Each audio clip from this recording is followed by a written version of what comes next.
I'm going to be upfront. I'm a grown man who loves Oprah. I read her newsletters, I read the books she tells me to read, I make vision boards.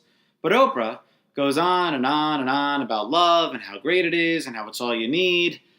But you know what no one ever tells you? That being out of a relationship can feel even better than being in one. And trust me, I know. My girlfriend just broke up with me on Facebook, and I have never felt better in my entire life. I wanted to break up with her months ago. It started when she started wearing the same perfume as my mom. Every spray she put on her neck was like macing my libido. After that, all the social faux pas and pet peeves I had ignored because she was so hot, like listening to music on the subway without earbuds, saying hello to dogs on the street in a high-pitched voice, they were deal breakers. I didn't want to ask her to change perfumes because someone changing for me feels like too much of a commitment, and I didn't want her to think that because she changed her perfume, she could now move in with me. I'm really not good at breakups. I'm really not good at talking to women or maintaining a relationship, but I'm really not good at breakups. It feels like clubbing a seal. So I went to the internet for advice. Someone online with the screen name FrumpyCat86 and the same problem said he tells women, my therapist said I need to be alone to work on me for a while. No woman can argue with a doctor's note. FrumpyCat86 is a goddamn genius. I don't have a therapist, but it doesn't matter. It sounds good. I rehearsed it for weeks, and right before I dropped the news, she told me her mom just got diagnosed with cancer. Even my imaginary therapist wouldn't want me to break up with her under those circumstances. He's imaginary, but he's not heartless. So we stayed together, and every day after it, the only people who wanted to be single more than me were Siamese twins. I got dumped on Facebook this morning. Or maybe it was last night. I don't know, and I don't care. All I know is, sometime after I went to sleep, she changed her relationship status from in a relationship to single. Do I care that I was dumped online? No. We met online. We can break up online. I've never done drugs, but I imagine this is the high every addict is chasing. Everything feels amazing, even things that shouldn't. This morning, my bank account was practically at zero when my rent and student loan bills got withdrawn at the same time. Who cares? Mo money, mo problems. There was a huge line this morning at this hipster deli to get breakfast. Again, who cares? Hakuna Matata. I don't even care that I have to keep waiting to eat until my friend gets off the line with his breakfast and comes over to the table. I've inherited all of the serenity Buddhists meditate 1,000 lifetimes for, and all that needed to happen was for my girlfriend to update her Facebook profile. Aside from maybe finding a hair in my sandwich or a meteor hitting Brooklyn, there is literally nothing right now that could ruin my day. Carrying his big digital camera with one of those giant lenses, Ted came over to the table. Finally, I could eat. The day keeps getting better. I look so uncool next to him. I can't believe this is what he gets to wear to work. Ripped jeans, a t-shirt he bought at Coachella. I have to go in looking like a 35-year-old with a dad bod posing for a yearbook photo. Ted put his sandwich, still in its aluminum foil wrapper, definitively on the table. He looked at me like he had rehearsed whatever it was he was about to say. Was he dumping me too? I'm going to be honest with you, he started, and he cleared his throat. This isn't easy for me to say, but you need to break up with Lydia. You've been wanting to do this for too long, and you're dragging your feet like you're Stephen Hawking and he's fallen out of his wheelchair or something. I don't need to do shit. She broke up with me. What? When? He asked. Last night on Facebook. Well, that was nice of her. But that doesn't change what I just said. It's not just relationships. You wait too long to do everything that you want to do, or worse, you do nothing. Her mom got cancer. Who cares? Her mom still has cancer, and she dumped you anyway. I broke up with a girl because her grandmother's funeral was the same night as the last episode of Lost. Well, that's the difference between me and you. One of the many. In addition to not treating women like emotional piñatas, I had a steady job. Ted freelanced. Sometimes. I stayed in bad relationships longer than some people stay in bad marriages, and Ted saw more women in a month than a gynecologist did in a year. It's not just for breakups, it's other areas of your life too, he said. You hate your job, but you won't leave it. There are things you want to pursue, but you don't. Is this how you're going to spend the rest of your life? Ted, I just paid for your breakfast. You better hope this is how I want to spend the rest of my life. The drawbacks of having a best friend who makes less money than you. Where is all this coming from? I asked. Ted replied, "Last night, I started a book on radical honesty, and it said I can't truly consider myself a friend until I can be completely honest with those closest to me." Was there a chapter on finding new friends? Because that's where this honesty is headed. "I haven't finished the book yet," he said. "Anyway, I gotta go." "You're leaving? I waited for you to eat."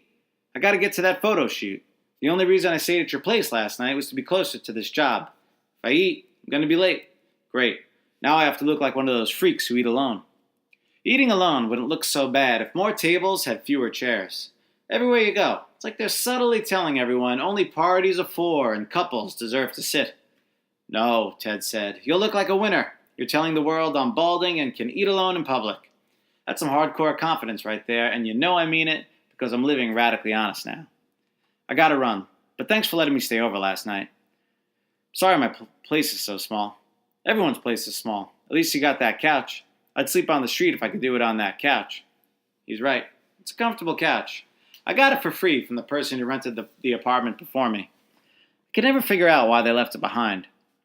Couches and X's. One man's trash is another man's treasure. Ted left. With him gone, I thought about what he said. "F you, Ted. It's not enough that you get to wear jeans and a t-shirt to your work. You need to be honest with everyone, too. You think I think everything you do is so wonderful? I'm a good news friend. I keep it positive. Even if what you're telling me is a stupid waste of time, I say that's great. Go for it. Does he think I don't know that I drag my feet on everything? Does he think I'm happy about this? Wait, who cares? I'm single. Everything is amazing, and to top it all off, I'm about to eat the bacon, egg, and cheese on a bagel ranked #1 in New York, just a few short feet from my unaffordable apartment that shelters me into poverty. What a time to be alive. Nothing's going to bring me off this high. "Will?" I heard a middle-aged woman call my name. I looked up. She had to be in her 50s, but that can't be middle-aged. She won't live to be 100. Shit, neither will I the way I keep eating these sandwiches. I'm 35. Am I middle-aged? "Will, it's me, Beth. Oh, you've been pushed back into my life once more like a bum out of Whole Foods. How are you?" She wrapped her arms around me. Awkward from a seated position. Even more awkward since I didn't know who this woman was, how she knew my name, or why she was hugging me. At what age does being hugged by a stranger become socially acceptable? Why am I fair game? How am I? Couldn't she tell? I've achieved the serenity monks wait 1,000 lifetimes for. "I'm good?" It takes an acute ear, but turning statements into questions is code for I have no idea who you are. "Will, it's me." She pointed to herself, and it seemed incomprehensible to her that I had forgotten her. This is the level of confidence I want to walk around with in life.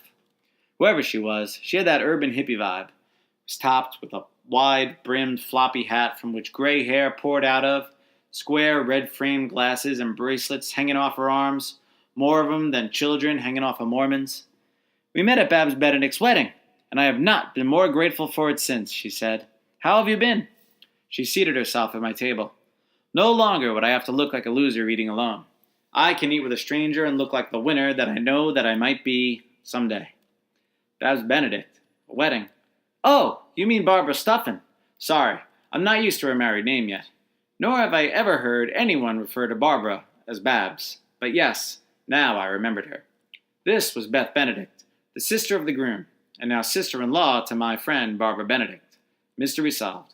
"Beth, yes, how are you?" The first and only time we met was at Barbara's wedding.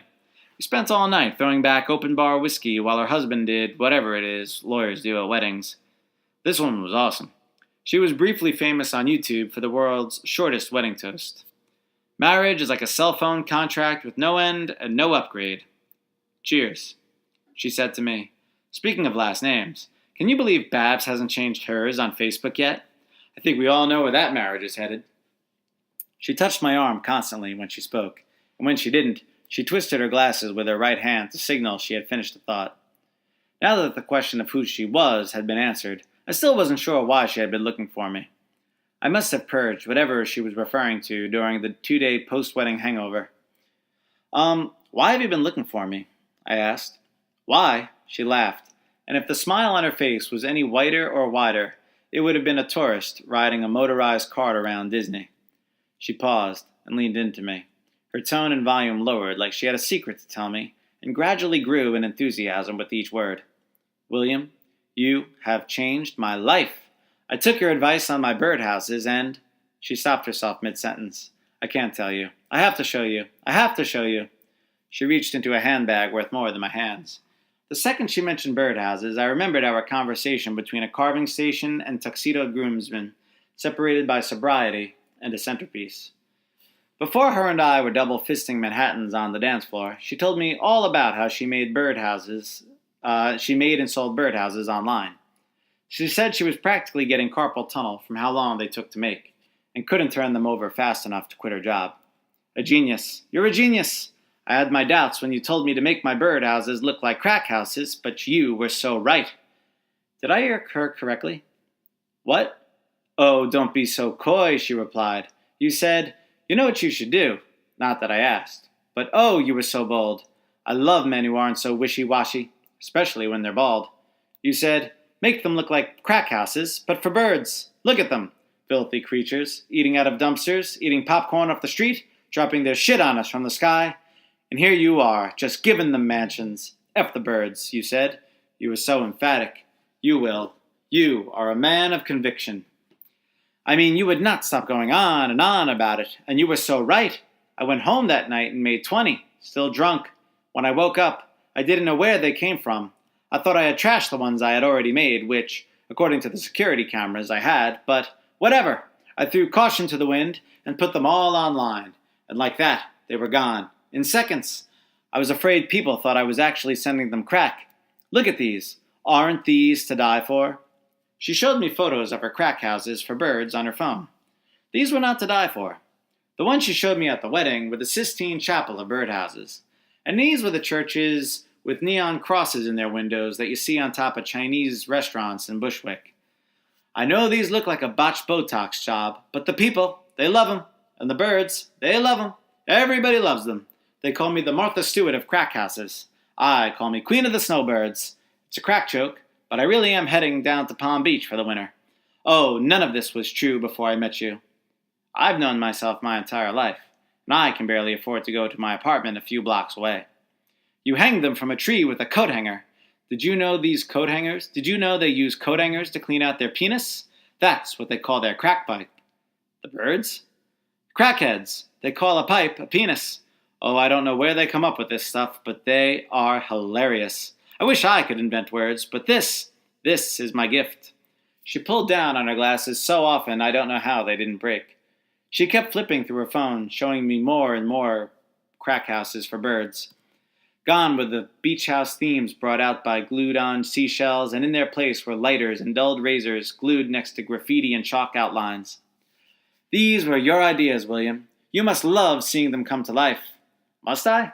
That wedding cost me $1,000 between gifts, travel, and hotel, and I barely remembered being there. But Beth Benedict remembered every last detail of our conversation like her favorite song. I mean, look at these. Look at how adorable. It's rural kitsch meets urban plight, and they come with a lifetime guarantee. Whose? The owners or the birds? Everybody's. Hurricanes, baseball bats. Hell, throw 'em off a building. Indestructible. Yes, you will. Open my eyes to possibilities. When I told you what I was making on each birdhouse, you told me that I was making less than minimum wage when I factored in the amount of time they were taking me to make. And if I keep wasting my time like this, I deserve to live in the streets. Or worse, a crack house. I said that? I must have been living radically honest that day. Yes, now I just use discarded wood. I don't even have to stain or treat it. You would not believe the amount of wood you find just lying around the city. I don't know where it all comes from. It's like we're living in an enchanted forest with hot dog carts. I was squinting. I leaned in to see the picture on her phone just a little more clearly. Something caught my eye, but calling it peculiar would be a waste of time or words at this point, considering how peculiar everything about this was. What are those needles? They were needles. They were heroin needles glued on to dirty wood with a roof. Yes, I get those for free at the drugstore. They give out heroin at the drugstore. The drugstore near my apartment stopped selling cigarettes, but it fills beer growlers now. Free heroin. World's gone crazy. She said while laughing, No, just the needles. It's part of some government no-questions-asked program that stops junkies from sharing them. I make these birdhouses so much faster than the old ones, and the orders will not stop coming in. I was going to move the operation over to China for cheap labor, but then I said, why not just hire some college interns who will work for free in some weed made in America? Oh, I love those kids. They keep me young. Was she hiring? I wasn't very crafty or handy, but based on what she was showing me, it didn't look like I'd need to be. This was coming back to me in aha moments as only drunken incidences can. She used all my ideas, including putting pictures of babies with for sale signs on them in the windows. I'm pretty sure you could buy a baby in a crack den. I mean, they have to be selling kids somewhere. Will, my birdhouses are taking addiction and turning it into something beautiful. With the money I'm making, it's my dream to turn a crack house into a luxury condo. For the addicts? I asked. I guess I could at least feel good knowing my idea that someone stole or borrowed or whatever would lead to some kind of worldly good. Her eyebrows contracted and her forehead wrinkled like fingers in a pool as she asked, Who? Oh, no. Will, I've got to run, but hold on. I've got to give you something. She left the deli, and I was left conflicted over how I should feel about this until she returned. When she came back, she was carrying a wooden crate with needles and discounted babies in the windows. I knew this was for me. I knew I didn't want it. She said, This is for you. You must let me thank you for all that you've done for me. I actually had it in my car to give to Babs to give to you. Oh, I can't believe we've met so serendipitously once more. It's kismet. So, do you have any more ideas for me in that beautiful bald head of yours? She laughed and put her hands over my head like a crystal ball. I was so distraught I forgot to be annoyed that she called me bald instead of balding. Oh, I don't know what to say, I told her. I knew exactly what to say. I lived in a cramped, treeless apartment. What am I supposed to do with a birdhouse? But I didn't. So this is it. This is what they look like, I asked. This is what they look like, she said.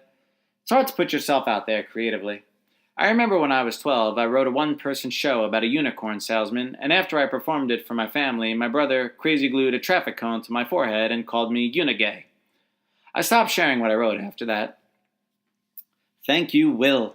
I can barely keep up with all of the orders. I'm taking so many needles from the drugstore, the junkies are going to have to start sharing again, she said. But take it, you must. No, I don't know. I feel bad. I mean, you worked so hard to make it, or your interns did, and now I'm just taking it. I have nowhere to put it. Will, I insist. My apartment is really small, and take it. But she snapped. Enough! Is this how you react every one time someone tries to give you a gift? Christ! Everyone wants one, and now you have one. These are the Hamilton of birdhouses. I have to go to a meeting now about my gingerbread crack houses that we're rolling out for Christmas. She shoved it into my chest and hands and walked out. Goodbye, hon. We'll talk soon. And if you have any more ideas, I'd love to hear them. And just like that, I became the owner of a brand new bird crack house that I technically invented for free. I didn't even get weed like the interns. I tried to leave the birdhouse behind at the deli, but the Korean owner came running out after me. Sir, you forgot this, he said. It's for you, I said. A tip. I had one. Too many birds. Shit all over stoop. I didn't have a stoop, so for me this wouldn't be a problem, I reasoned. I had to bring this into my office, but not before wrestling my way onto a crowded subway. People groaned and grimaced in my direction as I inserted myself and my newly acquired rural kitsch into their urban plight of their morning commute. It was growing on me. In hindsight, I should have just said thank you and taken my bird crack house. It looked kind of cool. I could maybe hang it out from the fire escape. Is that legal? Does Brooklyn have birds? I mean, besides pigeons. Fuck. What if Ted was right? What if I do have all these ideas that I'm not following through on that have the potential to make me rich? I'm co-creator of this thing. I helped build a $1 million company, and yet here I am, in a crowded subway, standing in something wet, next to a person who's coughing something wetter, while the person who made them is headed to South Beach. Fuck my life.